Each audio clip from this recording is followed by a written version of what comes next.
আগের যুগের মা চাচিরা ঝগড়া করতো সরাসরি, গালিগালাজ করতো, পরে এরকম পর্যায়ে হতো চুলে টানাটানি মারামারি হয়ে যেত।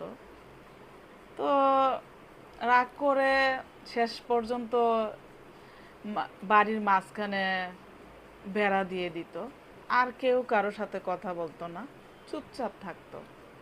স্বামী স্ত্রীর ঝগড়া ক্ষেত্রেও কিন্তু এরকমই ছিল, কেউ কারো সাথে কথা বলতো না, যার যার চলা চলতো।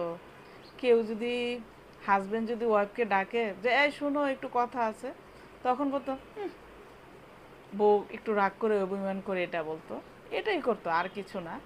পরে আস্তে আস্তে ঠিক হয়ে যেত। তো এখনের ঝগড়াটা কিন্তু ডিজিটাল ঝগড়া, এটা আরো আরো সুন্দর। এটা হচ্ছে ফেসবুকে হয়, লাইভে এসে হয়, টিকটকে হয়। তখন একজন আরেকজনকে কিন্তু কাছে পাচ্ছে না, তিনি মনের মতো করে সাজিয়ে তার মনের কথাগুলো সুন্দরভাবে উপস্থাপনা করতেছে। সেটা সত্যই হোক আর মিথ্যাই হোক, সেটা সুন্দরভাবে উপস্থাপন করতেছে। আবার কি হচ্ছে, তাকে আর ধরতে পারছে না, তাকে চুলে ধরতেও পারতেছে না, থাপ্পড়ও দিতে পারতেছে না। তো ঝগড়াটা কিন্তু খুবই একটা মজার হয়। আর আর এক ডিলে দুই পাখি।